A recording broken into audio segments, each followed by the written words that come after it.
Welcome to Offset. Larry the Big Man, two-time Stanley Cup champion, Jake Caulfield, and Dave Ricchini, who is here after a disappointing Steelers performance on Sunday night. 30 million people were estimated to be watching that game, and the first half went well. We'll get into that in just a second. We want to thank One Team Media, Ryan Jorgen, Logan Douglas, and Mark Cuddington producing this episode. Brian Hess, the mastermind behind it. We appreciate his support and our strategic partnership with Odyssey Pittsburgh, 93.7 The Fan, and Michael Spacciapoli. That said, we'll talk to Andrew Fillipponi in just a few minutes and get his take on the Steelers-Packers game. Yeah, also Rourke Automotive and Henderson Brothers, both Tom Grillish with Henderson and Dave Rourke. We appreciate your sponsorship. Thank you very much. Experience the power of partnership with HendersonBrothers.com. So, Dave, let's get first your feedback from Sunday night's game. It was the tale of two halves. It was, yeah. Going in, I thought that the Steelers were going to, have trouble running the ball because Green Bay came into the game as the top rushing defense in the league, and they moved the ball well. I mean, that's what the Steelers, that's the perfect setup for their offense is, move the ball on first down, move the ball on second down, stay out of third and long, is because they're not a team that's going to be looking to go down the field, although we saw that early on with Roman Wilson. But whenever they got behind the sticks in the second half and then got behind in the score, that's whenever they were forced to try to, they ended up the game 1 for 10 on third downs. Which is not going to get it done. So I think ultimately, then I know the defense played a huge factor as well, Jay. Yeah, Dave, I agree. I mean, if you look at the first half, I came in thinking that, the first half, the Steelers were in great shape, and you got a break, 2 missed field goals by Green Bay as well. One was a long one, 57-yarder, but they're able to do what they needed to do and have the lead. But then you could just feel it, and I think. And we'll dive into a little deeper with Pony, but felt there was a missed call that kind of helped take the wind out of the Steelers' sails, because that first drive and the opening of the second half was so important in my mind, and they didn't get it done, and then they go the other way, and then I believe Green Bay scored on 5 straight possessions. It was all she wrote. Like almost you could feel as soon as they get on the board to make it 14, you could feel it. There was another missed call, and this one was against Green Bay, and that was Tucker Kraft pushing off. Oh, yeah. It was so obvious they called the Steelers earlier in the game for a push-off with DK Metcalf, but that one was really obvious because he actually... You saw the D-back even make the action of moving back. I don't know. I mean, honestly... he makes a catch there, which they were on third down. Yeah. And if they don't make that play, the Steelers get the ball right back. And to your point, when you're leading by 9 going into a half and you have a chance to put more points on the board, you don't. Now you're playing a team where their quarterback, Jordan Love, was just terrific and 0 sacks for the Steelers. And a lot of people are asking, where are our up-front guys, including T.J. Watt? Yeah, for me, he just hoisted the one play that we're talking about with Tucker Kraft. He just hoisted it in the air, got rid of it. And then from there, the tackling was not at NFL level to me. I mean, I've never seen a tight end run around. I was joking with Dave off air. It looked like Tyreek Hill running around the field. I mean, he was a tight end, and Tucker Kraft's great. I mean, but the yards you have to catch were unbelievable. So, I mean, that one, I agree. As far as the penalty not being called there, I don't get it. And the Steelers got to break on one, too, because Broderick Jones pulled early, way early. You could see his whole I have no idea how you cannot make either of all these calls that we're talking about. I mean, truly. So we'll get into that, as I said, a little bit deeper, but I really had a problem with it. And I think you could almost see in Aaron Rodgers' face when that first drive, when they didn't get that call, because he felt he had a free play. Right. He doesn't throw it up. No, he doesn't do. No chance. That was, to me. That said, it should have been a completion on the other end.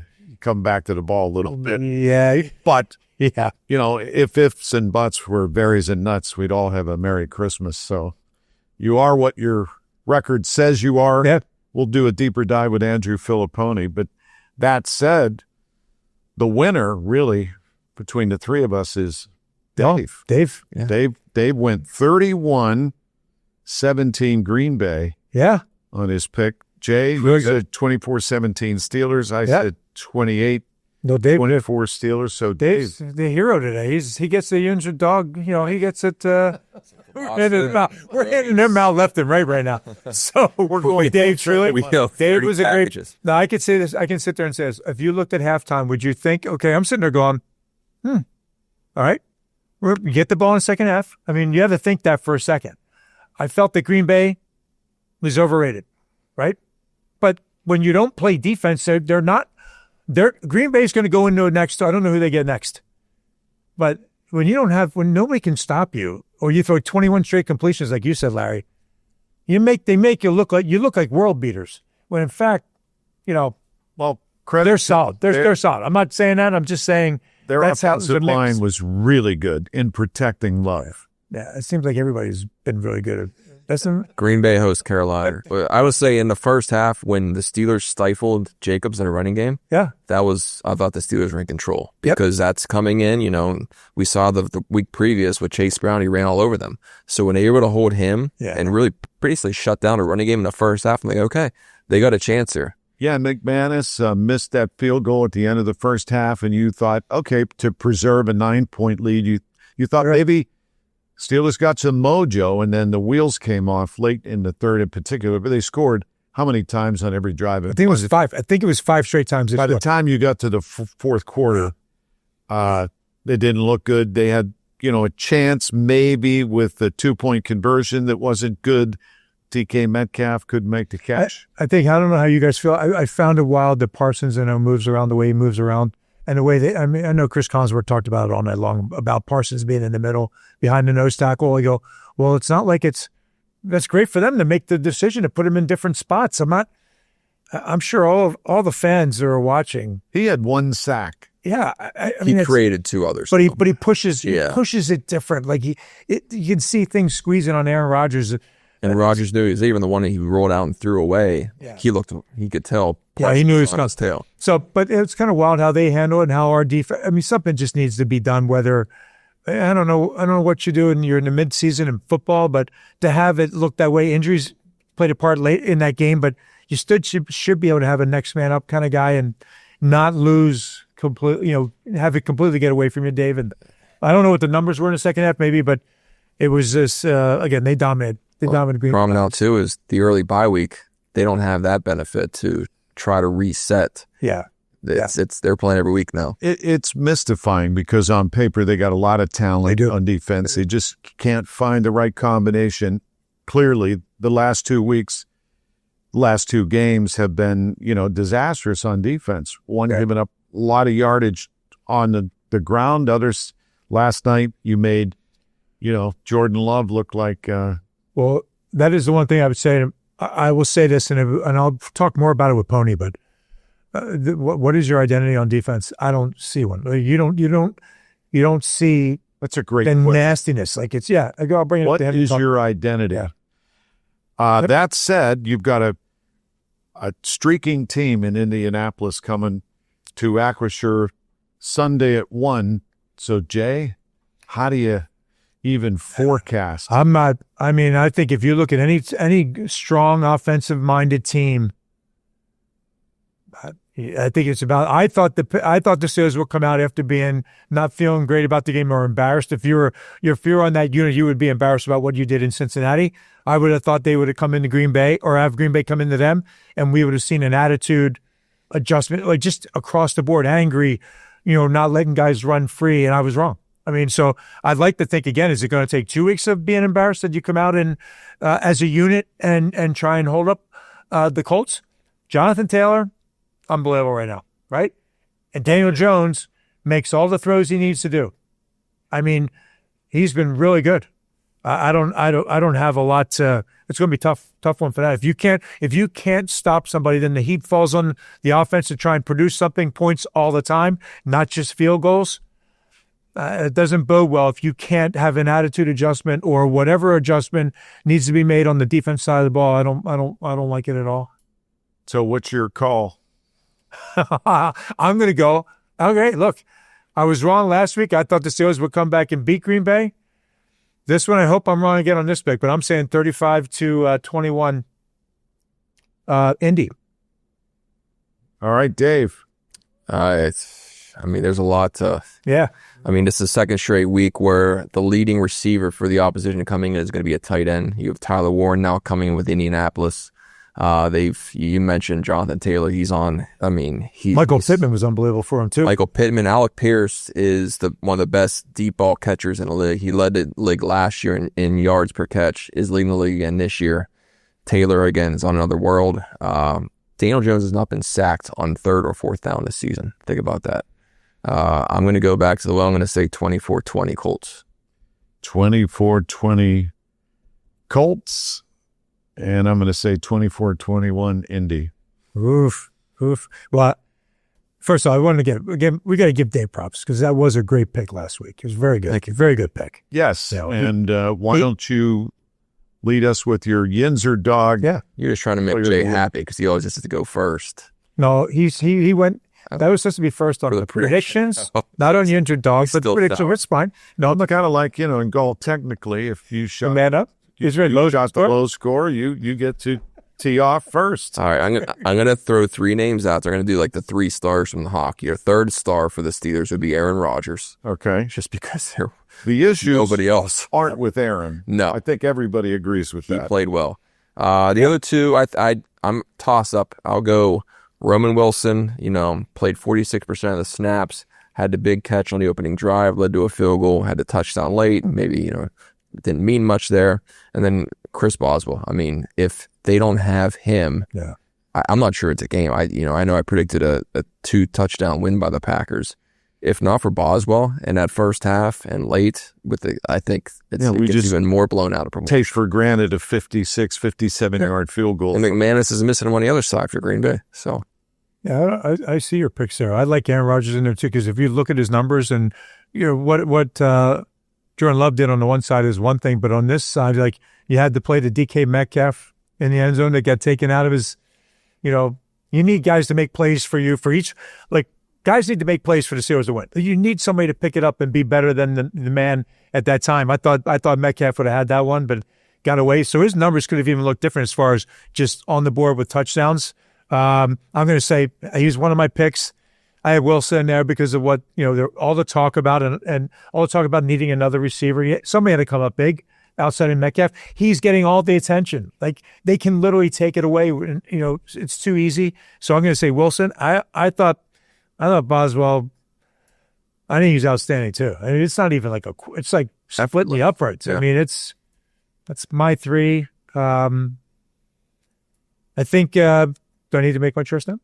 Okay. I'm going to go because Roman Wilson maybe could use, a little extra pounds with a Yinzer dog tailgate package. Yep. And he hasn't had one yet. We've had Boswell before. I do think he was that good, but I am going to go with Wilson as mine. Yeah. The receiving core has received some criticism, so why not? I'll go with you guys and Roman Wilson. He'll get the original Yinzer Dog tailgate pack, which includes Yinzer Dog, Stanley P. Kajowski, Kobasi, Labushka Mama, pierogies, and Yinzer Halushki. All right, that said, just a couple of notes around the National Football League. You see some teams trending. Were you surprised that the winless Jets won to help the Steelers by beating the Bengals? Well, I'll say it was good to see Justin Fields go out the week after his owner basically called him out for not performing well, and he played well. Yeah, 44 in the air, but coming back from a 2-touchdown deficit in the fourth quarter, I mean it's also kind of what the Bengals do. That's been Zach Taylor's, that's been his track record at Cincinnati. But good for the Jets. Good for the Steelers, the fact that they came back. But, I mean, they did everything right, even going for 2 down 8, which I always hate that, Jay, but it worked out for them that one time. I hate it too. I don't know. It did work out for them. They were kind of due. Look, we talked about Indy already. That was one of the teams I definitely think, with a bullet going up, right? They've been looked that good, right? So, but I'm going to look at Baltimore. I'm going to say they made a decision, and I believe they made a decision and sat Lamar Jackson one more week, and they got to win. Right? They got to win, and they were good. And they ran the ball. Bodies are coming back, and they get a breath of fresh air with the Steelers going down against the Bengals, and then one more time against Green Bay. They've got new life. Think about this. They are now the odds-on favorite to win the division. Ah, Baltimore's 2-5. yeah, it's And they're the betting favorite to win the division. I saw that, and you wouldn't have thought that was humanly possible a week ago. No. They didn't look at. I'm saying that, but they still didn't even. Either I'm not sure what bodies are coming back to have them play better. I mean, I have to look at the roster. They just look better. They probably had a huge wake up call. Then they go in and do what they need to do in a must-win situation. But they ran the ball with authority. Their defense looked different than what we saw a number of weeks ago. It was 3 weeks ago. Nobody could believe what was going on. After the team had almost beat Buffalo, gave it away with a fumble late, and then they looked like they were dysfunctional for a number of weeks. That bye weeks helped them. Such is life in the National Football League. Quick note before we get to Andrew Fillipponi.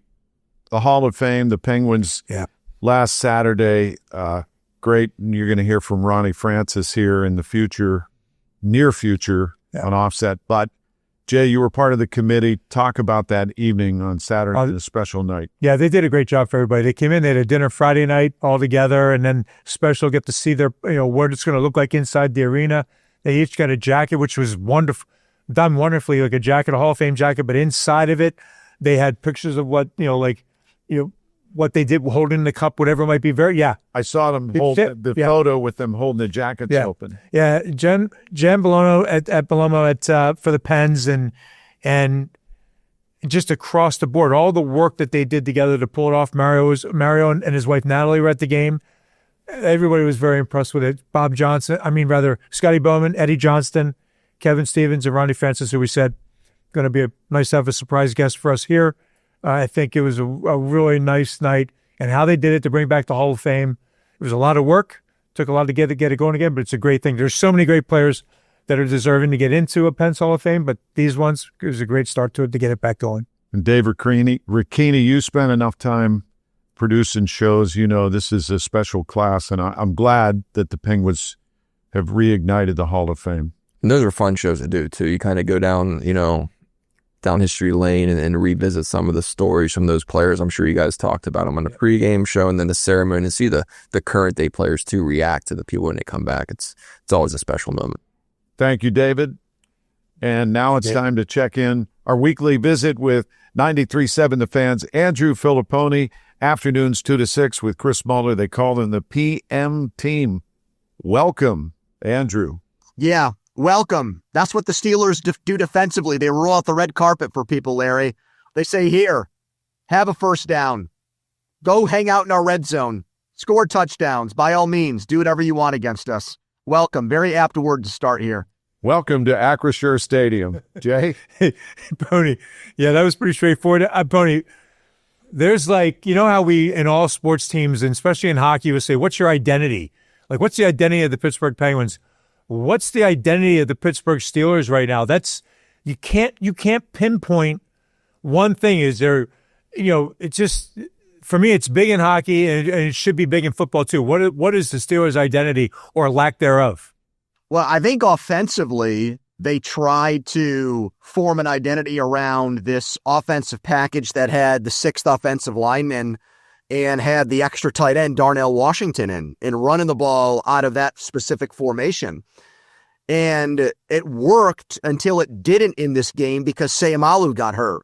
And apparently when that happens, you're not allowed to use a sixth offensive lineman anymore and use the tight end Darnell Washington to open up holes in your run game, because I guess next man up doesn't apply to that. There isn't someone else apparently who's equipped to be your sixth offensive lineman, because they just completely abandoned the run in the second half of the game when it was still a competitive game.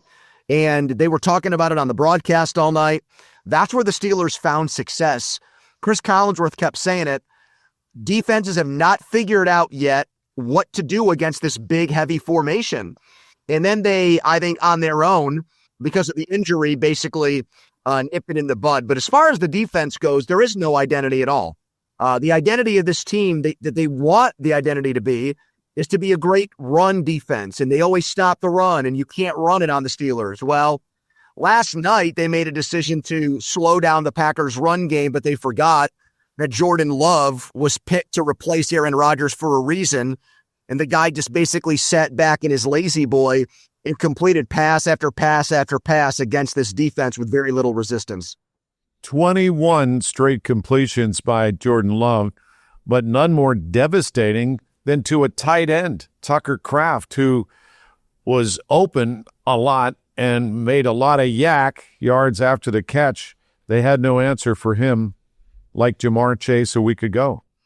And just like Jamar Chase, he was the number one guy they circled to stop on defense in terms of the passing game, because he had 2 touchdowns the week, or not 2 touchdowns. He had, I think, 10 catches the week before against Arizona and was the Packers' leading receiver in that game. So this guy didn't come out of nowhere.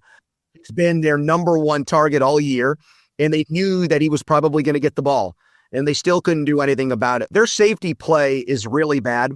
You've got Juan Thornhill, who was cut by the Browns, who they're trusting to play that position. Chuck Clark, who was cut by the Jets to play that position. And they've got Jalen Ramsey playing all over the place.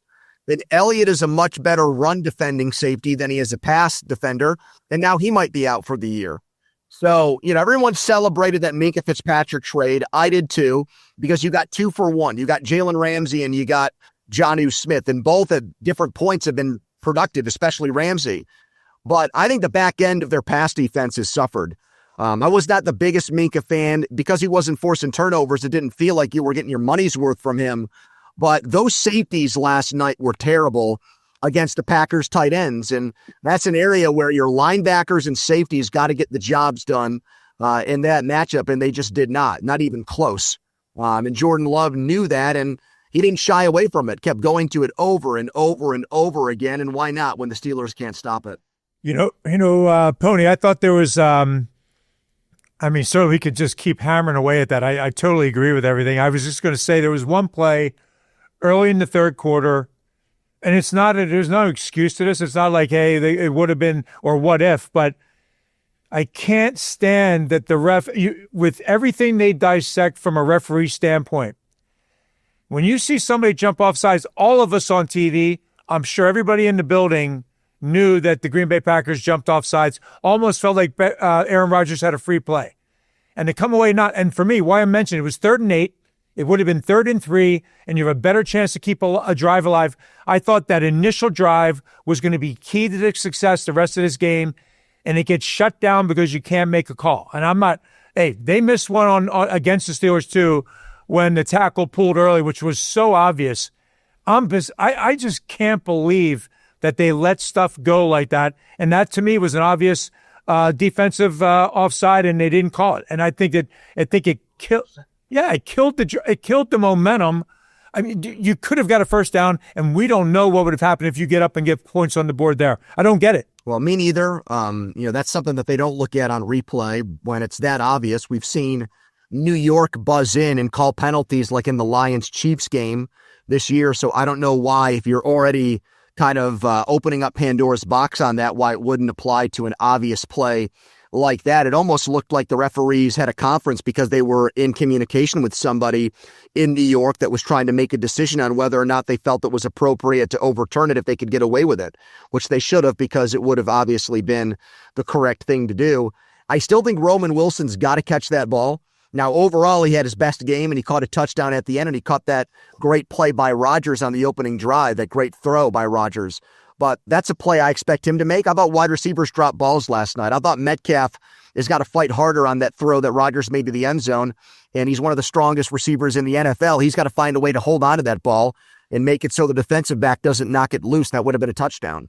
And the other thing, too, is after that horrible call by the refs that they missed, there's a penalty on Green Bay. They're starting to drive at their own 10-yard line. They've got no momentum in the game whatsoever. You stop them the entire second quarter. You let them go 90 yards on you with a 59-yard broken play. To me, that same thing with Cincinnati. There's 2 or 3 plays in that game that gave the Bengals life and reason to believe they could move the ball on the Steelers. In that sequence of events where you came away with no points because of a penalty and a drop, and then you let them go 90 yards, and Green Bay, I think, felt like after that, okay, we're settled down now. We can win this game. And as they say in hockey, they got to their game, and the Steelers never did after that. We're with Andrew Fillipponi from 93.7 The Fan in Pittsburgh, along with Chris Muller, the PM team. And by the way, one of the biggest articles I've ever seen in a Sunday sports page in the Post-Gazette about you, Andrew. I'm serious. There are players in all three major sports here who played their entire careers, never got as much ink as you. So congratulations on all your success. I think we used to watch the Ten Commandments on Easter with my grandmother. I think it took less time to watch that entire movie with Charlton Heston than it did to read that article. But thank you to the Post-Gazette for the piece they did on me. It's actually, it really captures your personality, the push-pull that you have in sports, and obviously you're a master at that. So let me ask you, on behalf of the fan base, you know how we are here. We bitch and moan about the team when they lose, and even when they win, we bitch and moan. The Steelers still in first place, but they face a very good Indianapolis team that's on a roll. Realistically, how do you see that unraveling at Acrisure 1 o'clock Sunday? Well, I'm going to give them a better chance to win in this game than probably 99% of people. If the reason why I say that is because I've kept tabs on the Colts all season. I've watched from beginning to end of their games, probably 5 or 6 of them. And I haven't gone back and watched the Tennessee game yet. There's really probably not a lot to dissect from that one because Tennessee's just so bad. And Indy's obviously clicking on offense the way that they are. The one thing, though, about them that is absolutely true, it's going to be the first weekend in November when they play this game. They have not played a game in what I would call less than ideal conditions all year. They play their games in a dome. They played 2 games in LA against the Chargers and the Rams, which are usually sterile environments because neither one of those 2 fan bases really have big fan bases there in LA since they've moved back. So pretty much neutral settings there. And then their other true road game was against Tennessee, and we know how bad that team is and how little their fans are invested in their team right now. So Sunday's not going to be a situation like last night where there's tons of Packers fans there. It won't be like that at all. It's going to, in my opinion, be the first true road game the Colts play all year, which is crazy that we're that late in the season and that's what's happening. And I just want to see how Daniel Jones and the Colts respond to that. We know that they changed the turf up. I still don't think it's a great playing surface. We saw sand flying up at both games, and we saw the divots and everything by the time that second game was played. So I think that'll slow them down a little bit too. And I think the Steelers have more to play for at this point. So all I'm saying is this is not me endorsing the Steelers' big picture, but I would absolutely anticipate them playing one of their best games of the year against the Colts on Sunday. Yeah, that's, I look at it, Andrew, as well, and we'll lead into the schedule. This has made everybody, I'm sure the Cincinnati Bengals today are just kicking themselves for what happened there, but the Baltimore Ravens get to 2-5, and then you look at the Steelers' schedule, and you just made a real good look at what we think the Steelers could do this weekend, but their schedule coming ahead, it's all of a sudden brought everybody kind of back. It brought them in last week. It really brought them into play this week, that being the Ravens. Yeah, I mean, they're not a shoo-in to win the division. When they lost that Thursday night game to the Bengals, they opened the door for everybody else. Baltimore, from what I understand, made a calculated decision on that game against the Bears. They did not want Lamar Jackson on that hamstring to play a game Sunday and play a game Thursday. So they had to make a decision. Do we play him Sunday and rest him Thursday, or do we rest him Sunday and play him Thursday? They had to pick one of those 2 games, not both. And so they didn't want to break it up and have him start, sit, start. So they sat him for an extra game, gave him more time to heal. And now he's going to go back to Miami, where he's from, and play against the Dolphins defense that is just as bad as the Steelers, if not worse. So they're already a huge favorite in that game. They're going to win. They'll be 3-5. And then they've got the Jets. They've got the Vikings, who's struggling right now with Wentz at quarterback. They'll probably go to McCarthy by the time they play that game. And the other big change we've seen from the Ravens compared to the Steelers is the Steelers' defense is getting worse. The Ravens' defense has gotten considerably better in their last 2 games. They held Matthew Stafford and the Rams to 17. They lost because they didn't have Lamar. They only scored 3 points. And then they were much better against Caleb Williams and the Bears offense yesterday. So that unit is trending in a good direction. And when Lamar plays, they average 33 points per game, which is second in the NFL behind Indianapolis. They're going to get him back, and they're going to feel like this division is in the palm of their hands again. All right, Andrew, just an update on your charity event. What's the latest news? Well, here's the latest news on that. It's absolutely happening. I'm going to get my nipples pierced Wednesday night at Mike's Beer Bar, which is right across from PNC Park. Mike's been a great sponsor with me and the radio station for a very long time. So he's generously stepped up, and for every ticket that gets purchased, he's going to match the donation. It's a $33 ticket because that's how many points the Bengals scored to screw me in this. We do have a piercer. She's a professional. She's also a Bengals fan, Larry and Jay. She's from Jeanette. She's not going to use any numbing agents, so she's not going to take it easy on me. I've got to get both pierced. If you go and do this, you get food provided by Mike's. You get a shirt. So for $33, you're going to basically have a night out, like a dinner out, and it's paid for. And we're going to have some charity raffle items there too. I'm talking to Pitt. I think we'll have a Mason Heinkel signed football, which I don't know how many of those are out there, but that would be a pretty cool collector's item based on how well he's played. Maybe we can get a Yinzer dog pack. Larry, is that out of the question? Maybe we can get something like that for this. That's forward thinking. Yeah. Yes. So it's all going to a good cause. I think we've already raised a couple $1,000s doing this, and I hope that by the time we get to Wednesday night, we'll have raised around $5,000, which would really make me happy. Good luck with the pony shish kebab at Mike's Beer Bar Wednesday night on the North Shore. Andrew, always appreciate your time and input. Good luck next time we see you. I guess you'll be able to show us the work. If you guys are cool with that, I'll do it. I mean, I've got no shame at this point. It's happening, so if you want to start promoting that, I'm fine with it. All right. Thanks Andrew. Thank you. Good luck with it. From 93.7 The Fan. Larry and the Big Man, we want to thank One Team Media, Ryan Jorgen, Mark Connington, Logan Douglas for producing this episode, and Ryan Hess. And also from Odyssey Pittsburgh, Michael Spacciapoli. Also, the Rourke Automotive Group, Dave Rourke, our head sponsor with us, along with Henderson Brothers and everybody that goes that way. We're very happy that they're being sponsors for us and part of it. So thank you. Offset, that's a wrap.